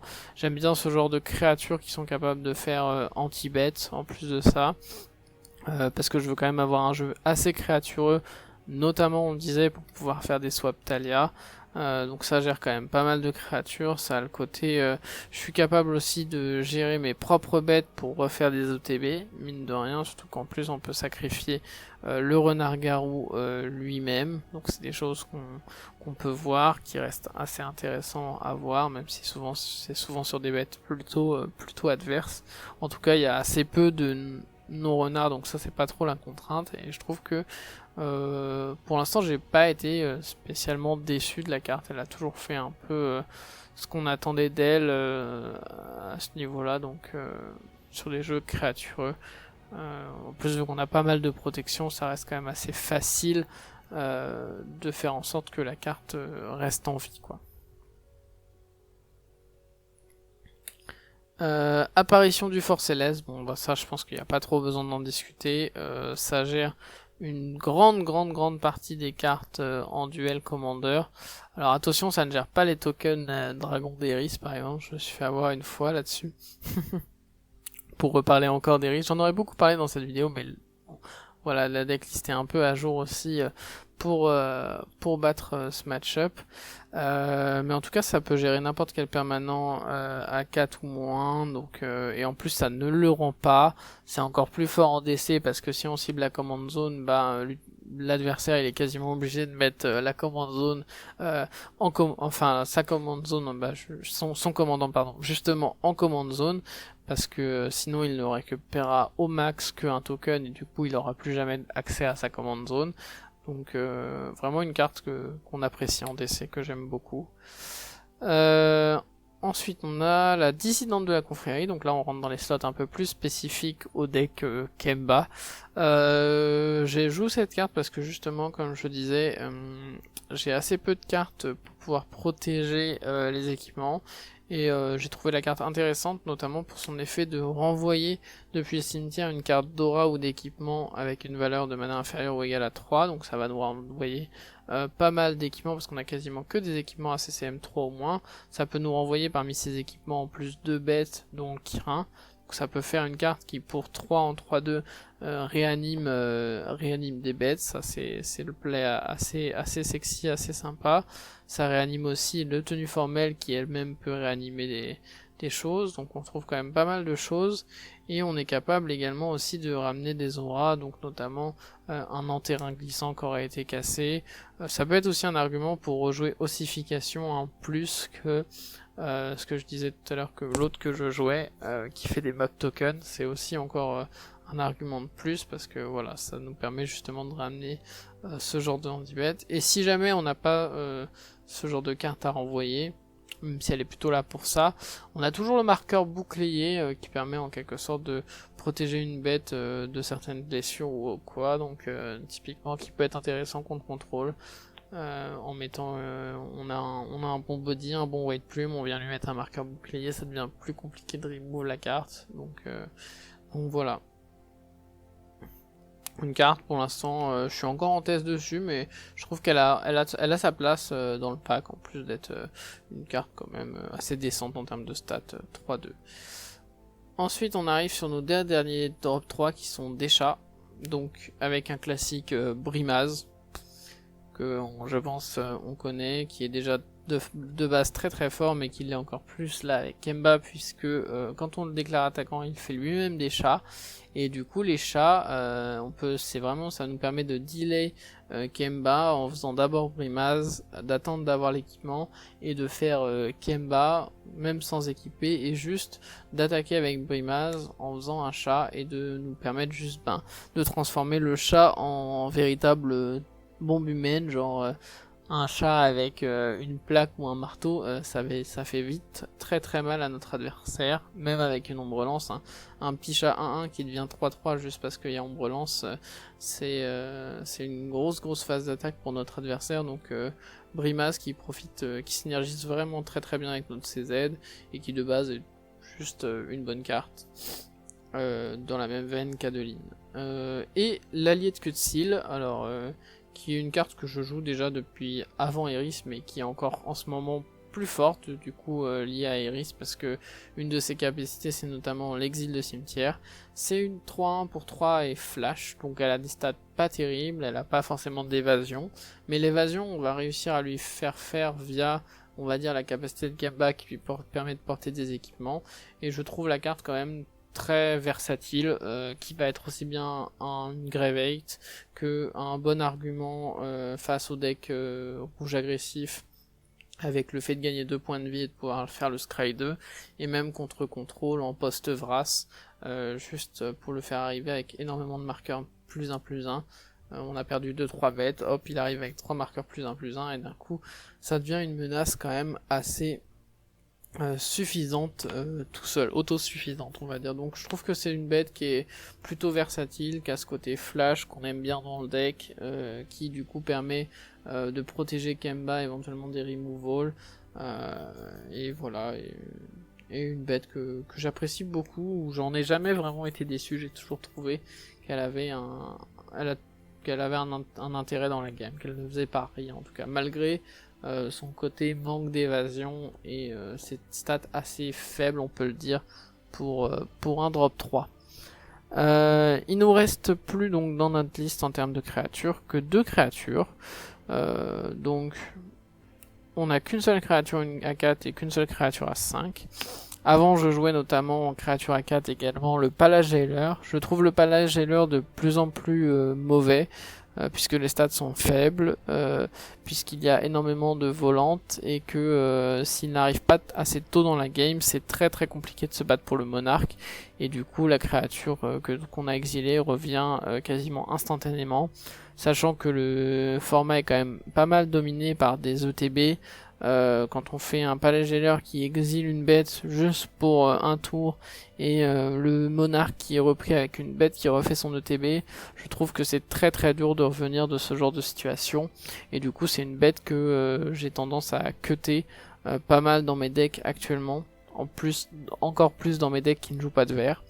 Donc je n'ai gardé du coup en drop 4 que l'exploratrice aguerrie, qui est un excellent drop 4 pour le deck, puisque c'est déjà un drop 4 qui est normalement autosuffisant, avec le côté prise d'initiative et le côté il va attaquer et il a la protection. Mais ce qui est encore plus intéressant, c'est que Kemba possède également le type clair, et que du coup on est capable, si Kemba est équipé, de lui donner directement à Kemba la protection contre les créatures. On parle encore du marteau, mais ça en fait partie, hein. C'est-à-dire que rien qu'avec un Kemba marteau into une exploratrice aguerrie, eh bien on est tout à fait capable d'aller mettre 13 ou 14 points en ayant pris l'initiative. Rien que ça, ce sont des plays très très impactants pour l'adversaire. Voilà, donc une carte qui synergise très bien avec le commandant, puisqu'elle lui donne la protection contre les créatures, et on a pas mal d'autres bêtes pour lesquelles c'est le cas. Et en plus on explore en bonus, donc on peut trouver nos lands ou vérifier notre pioche. Et enfin, le seul drop 5, à part Batterskull, qui sera dans les équipements. Et oui, les drop 4, on a aussi éventuellement bien sûr les Planeswalkers, comme on a vu tout à l'heure.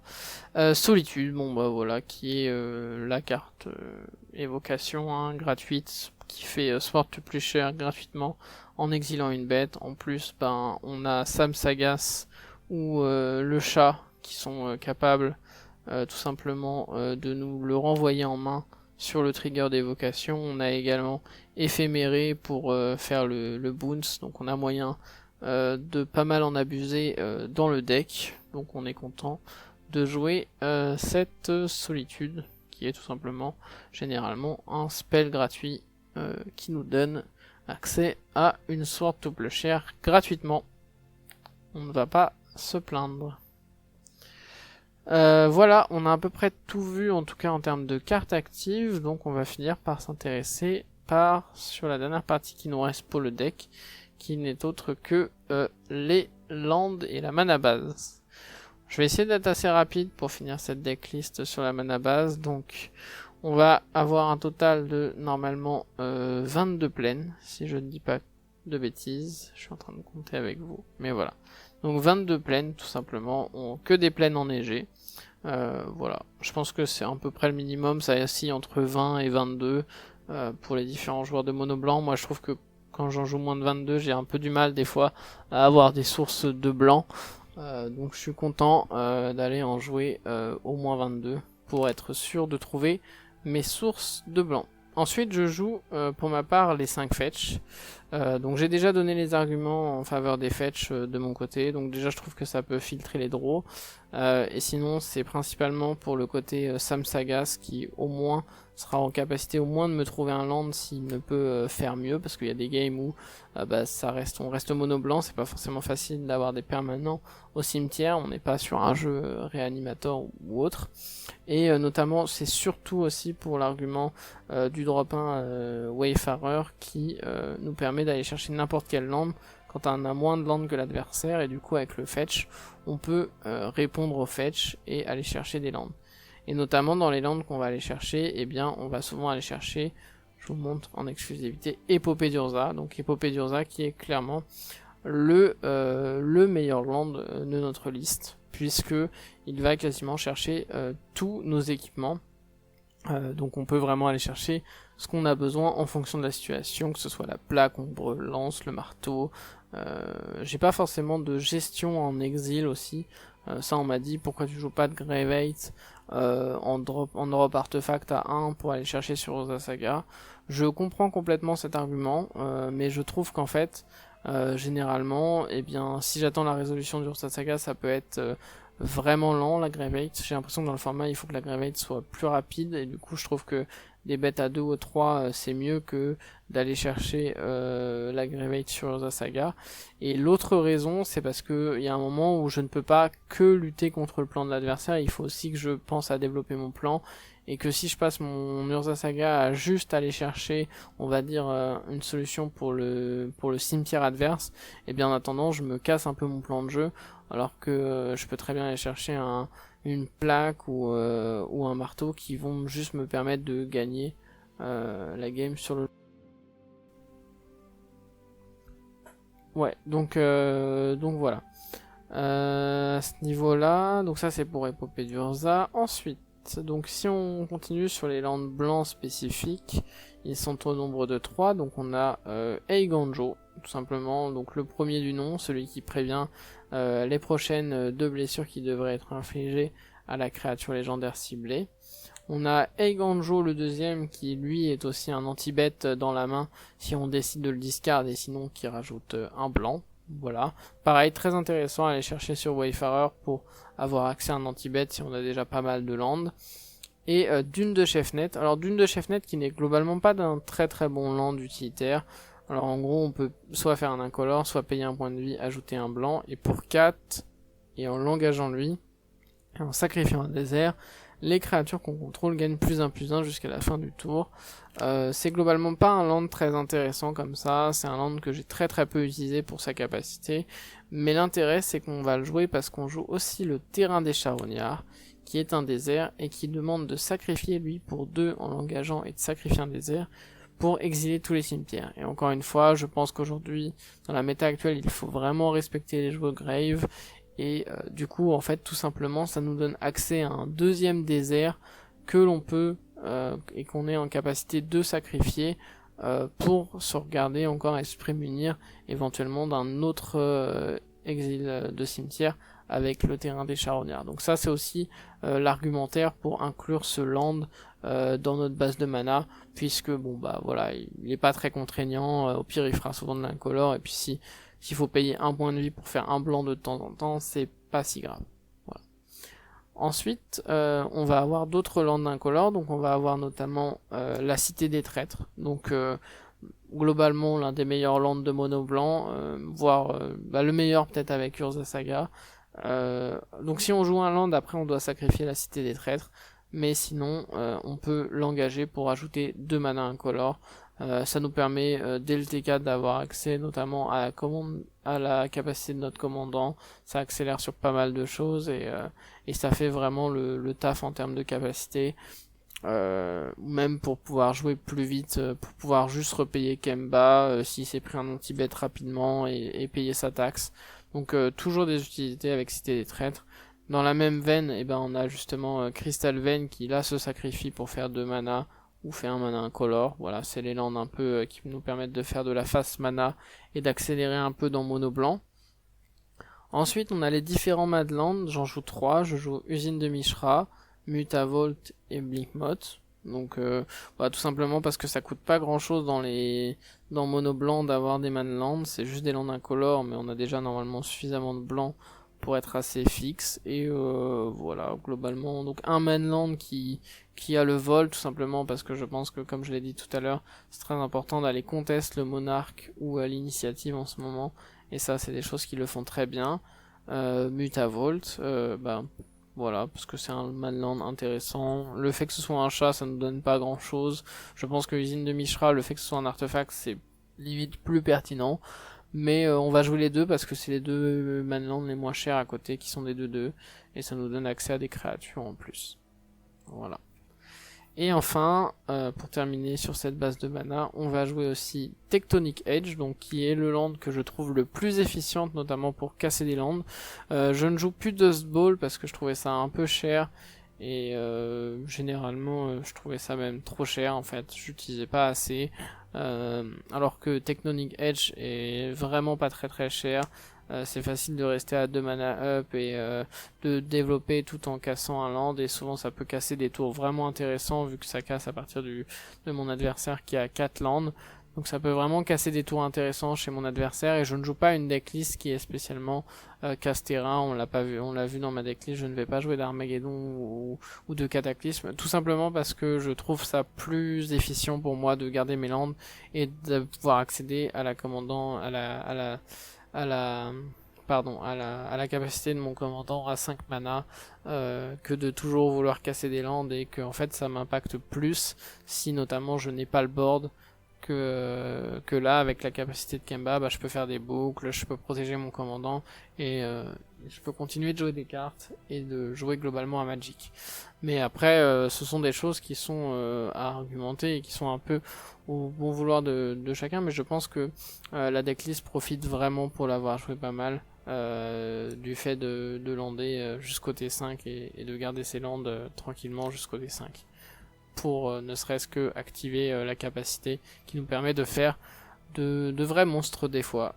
Et on a enfin le jardin de mycosynthèse, donc qui est un land assez intéressant, un land incolore que j'aime beaucoup, puisque c'est un peu le land incolore qui nous permet de protéger nos équipements, étant donné qu'il peut lui-même, en fait, en payant X et en s'engageant, devenir une copie d'un artefact non jeton ciblé avec un CCM, avec une valeur de mana de X. Et vu qu'on a beaucoup d'équipements qui sont à 1 de mana, et bien on peut facilement pour 2 venir protéger nos équipements avec un terrain, et je trouve ça très efficace vu que c'est souvent un peu la cible dans notre deck qui est de casser des Arthos justement pour pouvoir battre notre plan de jeu.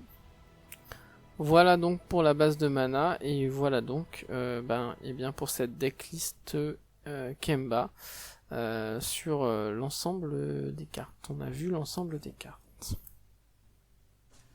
On va finir cette deck tech en parlant rapidement des différents match-up pour le deck Kemba. Donc je vous ai fait une infographie avec les match-up que l'on voit pas mal ou régulièrement actuellement sur MTG Top 8. Donc si on commence par les match-up positifs, on voit que Kemba est plutôt fort de base contre les jeux à base rouge. Notamment en deck agressif, on voit Gerson, Feldon, où on a de bons équipements early, comme on a pu voir Plaque, Ombre Lance ou même le marteau, qui font très vite de Kemba une menace avec tout le package de protection, plus pas mal de cartes qui nous font regagner des points de vie, ce qui nous permet de tenir assez facilement ces match-up là, avec en plus des swaps intéressants, notamment sur le play jouer Talia contre Feldon et jouer Redan pour son côté Valkmira et bloquer toutes les 1-1 quand on joue contre Gerson. On voit également dans la liste Eris, qui est un deck pas mal à la mode en ce moment. Je pense que Mono Blanc de base est assez bon, voire vraiment très bon contre Eris. En plus, on a pas mal teché le deck en rajoutant pas mal d'Exil de Grave et d'autres cartes qui empêchent un peu le plan Eris de fonctionner, vu que le plan Eris est quand même, c'est fort, mais à mon sens assez facile à attaquer. Donc le deck s'en sort très bien, et en plus avec le package d'équipement, on peut se retrouver avec un Kemba qui est assez menaçant, pareil early. Eris étant un deck un peu contrôle qui a besoin de draw discard beaucoup, le package de contre est un peu moins présent que dans d'autres decks tempo, je trouve, en tout cas en early, ce qui fait qu'on peut facilement le coincer sur une plaque du commandant, vu que l'ensemble de ces decks que l'on voit en vert, en fait, la gestion des artefacts est complexe. Voilà. Donc pareil, on voit Flame War, mais globalement les bases Rakdos, on verra, sauf Jury qui est un match-up un peu plus délicat, mais Kroxa, Flame War sont des decks qui sont plutôt à l'avantage de Kemba, je dirais. Et pareil pour Ertai, qui est un deck contrôle malgré tout, mais qui a du mal de la même manière à gérer tout ce qui peut être équipement de manière facile. Et donc on arrive à part dans les cas où il arrive à nous loquer, on arrive généralement à lui proposer des plans menaçants et complexes pour lui à résoudre. Et qui passe au travers des contres, notamment avec Urza Saga ou autre, l'obligeant à utiliser son airtime un peu de manière offensive pour nous permettre de faire nos powerplay. Si on passe sur les match-ups plus neutres que j'ai mis en bleu, on retrouve du coup principalement tout ce qui va être match-up tempo. On voit avec Aragorn, c'était aussi le cas pour Raffine. Raffine était vraiment très compliqué. Je pense que Aragorn est un peu plus accessible pour Kemba, mais reste quand même un match-up complexe. Puisque forcément on est sur un deck qui demande d'assembler différents éléments, et qui dit assemblage dit tempo, va bien contrer les éléments qu'il faut au moment où on cherche à assembler nos éléments, typiquement équipement, Kemba, etc.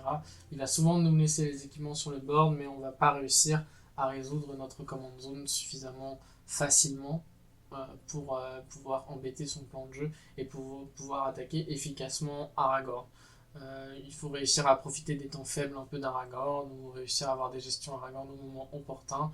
On a quand même pas mal de cartes qui sont capables d'attaquer le match-up, mais voilà, ça reste un match-up compliqué. Pour Yoshimaru, c'est ce qui nous embête, c'est que la plupart des Yoshimaru, du coup, enfin tous les Yoshimaru, pardon, ont accès au blanc, et le blanc est une menace importante pour Kemba. Ça gère à la fois nos équipements et à la fois ça nous permet de pas, on peut pas lock facilement avec plaque du commandement sur le blanc. Donc c'est un match-up qui normalement est assez 50-50, dépend un peu de qui commence et des sorties en face, mais il s'avère que les anti-bêtes blancs peuvent nous poser vraiment problème pour réussir à tempo Yoshimaru. Sinon, de base, les match-ups agressifs restent quand même à l'avantage de Kemba, je dirais. On voit aussi Jury, qui je pense est le match-up Rakdos le plus compliqué parce qu'il a beaucoup d'effets en réponse. C'est très compliqué de répondre à Gargadon, et on se retrouve bloqué avec nos protections qui sont pas facilement capables de bloquer les effets de ping que peut nous proposer Jury. Et nos bêtes de base ont assez peu d'endurance, sont assez faibles en termes de PV dans ce mono blanc, ce qui fait que des pings à tour Larigot nous permettent facilement de gagner face à Kemba. C'est un peu le même problème pour Fonchpi et Squee, qui possèdent des armes assez fortes contre le deck, comme Goblin Bombardement. Et en plus, on est sur une base de jeu vert. Qui dit jeu vert dit des menaces très tôt dans la partie, et surtout beaucoup de gestion artefacts et enchantements, ce qui nous pose souvent souci avec une toolbox réellement dans Fonchpi et Squee, ce qui peut être complexe. Malgré tout, il n'y a pas de blanc dans les couleurs, et on arrive parfois à loquer, à être plus rapide que Fonchpi et Squee, donc le match-up est envisageable et jouable. On sait que P-Wave est une très bonne carte dans ce match-up, donc les locks P-Wave permettent vraiment de bloquer Fonchpi, mais le deck a aussi des armes pour nous embêter et pour venir casser notre plan. En ce qui concerne Atraxa, c'est un match-up qui est plutôt contrôle. Je vais rentrer dans la même catégorie que Tivit. C'est un match-up où il y a quand même beaucoup d'armes pour aller embêter pareil tout notre plan, mais on reste mono blanc. On a le Swap Talia qui peut pas mal le taxer. Le fait est que des fois les Atraxa ou Tivit sortent trop vite avec les sorts Dark Ritual, où on connaît aussi Dreamhall, pouvoir sortir rapidement des Atraxa.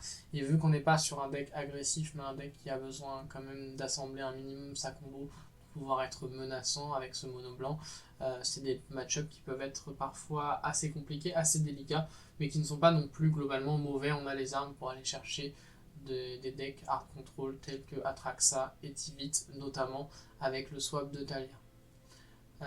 Et enfin, pour finir sur cette présentation, j'ai mis les decks en rouge qui font vraiment pour moi les match-up très très difficiles pour le deck.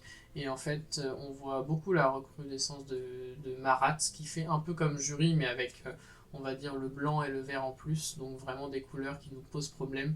Toutes les bases Selesnya sont complexes pour le deck Kemba, puisque ce sont les decks qui tuto le mieux les bêtes et qui ont le plus de réponses à notre plan de jeu artefact, enchantement. De la même, j'ai mis Anafenza, mais je vais plutôt parler ici d'Abzan Midrange de manière globale, qui a beaucoup d'armes type Abrupt Decay, Council Judgment et autres, mais même de la discard pour vraiment nous embêter sur l'ensemble de nos directions et de notre plan de jeu. Trop de cartes en plus avec l'accélération qu'offrent les jeux verts. On a du mal parce que c'est un peu le souci de Kemba actuellement.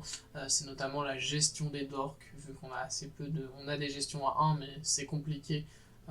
Forcément, on les a pas mal remplacés et ça nous tempo un peu notre tour 1 équipement de devoir faire d'une gestion T1 sur des dorks, mais c'est souvent assez nécessaire si on veut pas vraiment perdre la tempo. Du coup, c'est forcément une perte aussi un peu de tempo pour nous qui sommes obligés de gérer les dorks pour pouvoir éviter de crouler sous la pression et pour pouvoir éviter de perdre trop rapidement la tempo contre ces decks là qui ont déjà beaucoup d'armes contre notre plan de jeu. Donc voilà, donc des decks qui sont assez difficiles à aller chercher, c'est pas impossible, mais globalement c'est vraiment des match-ups qui sont pour moi les plus délicats, tout ce qui va être à base de couleur Selesnya. Heureusement, je trouve que c'est assez restreint quand même dans la méta, donc ce ne sont pas les decks qui perfent le plus ou qu'on voit le plus dans le top 8, avec quand même une recrudescence, je trouve, de Marat, et j'ai fait le match-up récemment, et c'est vrai que le match-up reste compliqué pour le deck. Voilà pour ces match-ups. J'ai essayé de faire plus rapide et plus succinct, puisque la decklist a déjà été assez longue. Donc merci à vous pour avoir regardé cette vidéo. Je sais qu'elle est assez longue et je tenterai, je pense, à l'avenir de faire des deck tech plus rapides, plus courtes sur le long terme. Je voulais vraiment décrire un peu tout le deck, mais ça a forcément pris du temps. C'est pas grave, c'est une première decklist, on fera en sorte de s'améliorer pour les prochaines. En tout cas, si vous voulez parler du deck ou essayer le deck, n'hésitez pas. Vous pouvez me retrouver sur les Discord de MTG Anjou et aussi sur Turbo Commander où je joue pas mal, notamment qui font des tournois Spell Table où je joue généralement le deck assez souvent. Voilà, et puis sinon on se reverra sûrement à la CDF. J'espère que cette deck tech vous aura plu quand même, malgré la longueur. Je vais essayer de toute façon de diviser les parties pour pouvoir faire en sorte que vous puissiez la regarder ou même carrément l'écouter. Merci à tous d'avoir suivi cette vidéo et on se retrouve du coup pour la prochaine vidéo qui sera du coup le match qu'il nous reste avec Kyodai contre Marat qui était le match, la demi-finale de notre tournoi 32 joueurs et ensuite on enchaînera avec les matchs que l'on aura filmés lors du CR MTG Anjou. Voilà pour le programme sur la chaîne MTG Anjou YouTube. Merci à tous, au revoir.